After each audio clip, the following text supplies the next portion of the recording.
आपलं स्वागत आहे. सर्वात प्रथम मी आपणास परीक्षेबद्दल शुभेच्छा देऊ इच्छितो. माझा हा प्रयत्न तुमच्या सहकार्यामुळेच पुढे गेला. मित्रांनो, मी तुम्हाला थोड्याशा परीक्षेसंबंधी कशी काळजी घ्यायची, की आपण आपल्याकडे आपलं विलिंगनेस लेटर आणि जे हॉल तिकीट किंवा रिसीट असेल ते जवळ असू द्या. आपला मोबाईल हा व्यवस्थित चार्जिंग आहे की नाही, जिथे रेंज मिळेल तिथे आपण बसा आणि पेपर सुरू झाल्यानंतर किंवा तत्पूर्वी आपल्याला ज्या सूचना दिलेल्या आहेत त्या सूचना काळजीपूर्वक वाचा. घाई करू नका. लॉग इन करताना ज्या सूचना दिलेल्या ज्या पद्धतीने जा आणि काही अडचण जर आली असेल गोंधळून न जाता आपण आपल्या महाविद्यालयातील ज्या प्राध्यापकांची आपल्याकडे मोबाईल नंबर दिले असतील अडचणीच्या वेळी त्यांच्याशी संपर्क साधावा आणि परीक्षा सुरळीत द्यावी. परत एकदा सांगतो मित्रांनो की सूचना काळजीपूर्वक वाचायच्या. आपला वेळ किती आहे, आपला प्रश्न, आपण दिलेला विषय, तोच विषय का, ह्या गोष्टी काळजीपूर्वक वाचायच्या. आपण आज पेशवा दुसरा बाजीराव यांच्यावरील प्रश्नांची माहिती घेणार आहोत. तर पहिल्या प्रश्नाकडे आपण वाटचाल करूया मित्रांनो, की रघुनाथराव किंवा उर्फ राघोबा यांच्या मुलांची नावे सांगा. तर रघुनाथराव उर्फ राघोबा दादास बाजीराव व चिमाजी. बाजीराव म्हणजे दुसरे बाजीराव, चिमाजी आणि अमृतराव हा दत्तक पुत्र, अशी तीन मुले होती. तीन मुले होती रघुनाथरावांना. बाजीराव, चिमाजी आणि अमृतराव हा दत्तक पुत्र, अशी तीन मुले होती. पुढचा प्रश्नाकडे जाऊया. बाजीरावास पेशवेपद मिळू नये अशी कोणाची भूमिका होती?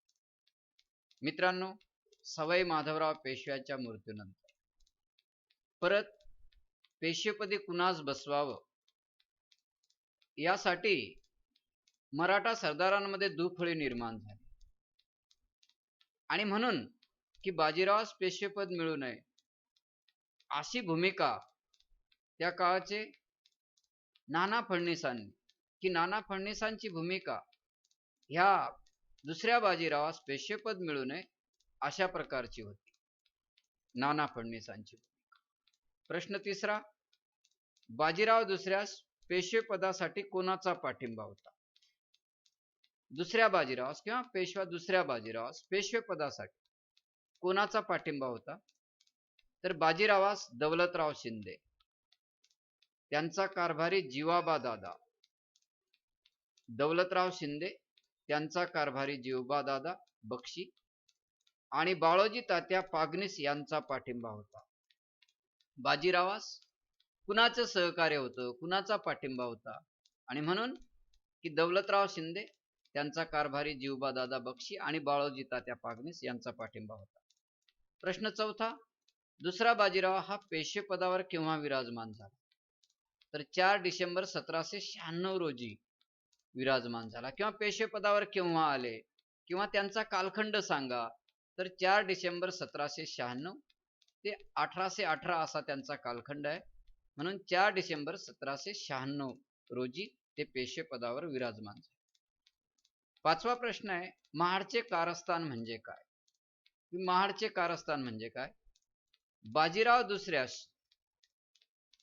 पेशवेपदावर बसवण्यासाठी नाना फडणीस यांनी मराठ्यांचे अनेक शत्रू आणि मित्र यांचे सहकार्य घेतले आणि त्यासाठी नानांनी महाड येथून सूत्रे हलवली होती. म्हणून ही घटना महाडचे कारस्थान म्हणून ओळखले जाते.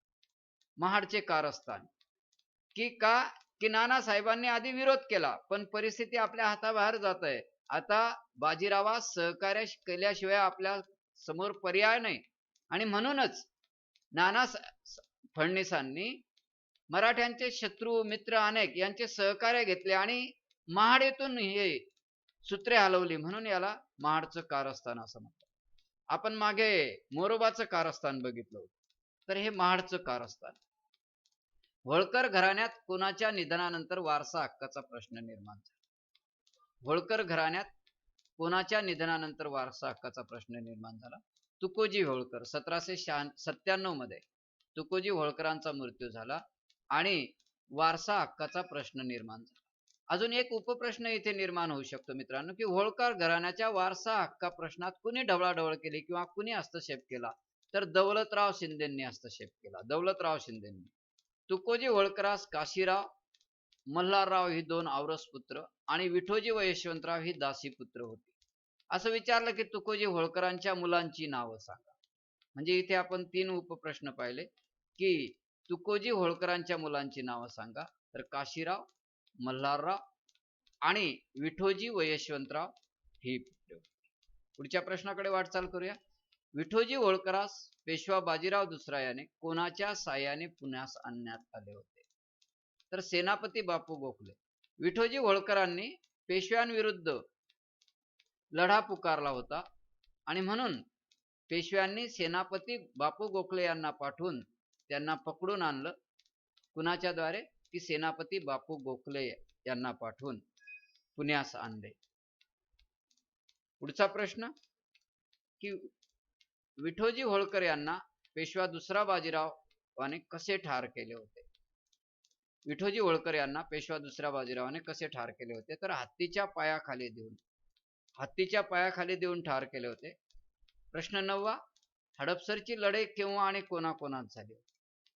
की हडपसरची लढाई केव्हा आणि कोणाकोणात झाली होती? विठोजीला ठार केल्यानंतर यशवंतराव होळकर चिडले आणि त्याने पुण्याकडे आपला मोर्चा वळवला. तरी त्यांनी सांगितलं की पेशवे आमचे स्वामी आहेत, आम्ही त्यांच्याशी विचारविनिमय करू शकतो. परंतु त्यांची भेट काही झाली नाही, बोलणी झाली नाही. म्हणून यशवंतराव होळकर आणि शिंदे व पेशव्यांच्या सैन्यात 25 ऑक्टोबर 1902 रोजी पुण्याजवळ हडपसर येथे लढाई झाली. यशवंतराव होळकर, शिंदे आणि पेशव्यांच्या सैन्यात. तर केव्हा झाली? 25 ऑक्टोबर. इथे टायपिंग मिस्टेक आहे. 25 ऑक्टोबर 1902 रोजी झाली. हे हडपसर कुठे आहे? पुण्याजवळ आहे. केव्हा झाली? कोणाकोणात झाली? हे 2-3 उपप्रश्न याच्यात निर्माण होऊ शकतात. तर अशा रीतीने मित्रांनो की आपण हा व्हिडिओ आपल्यास कसा वाटला? नक्की शेअर करा, लाईक करा आणि सबस्क्राईब करा. धन्यवाद.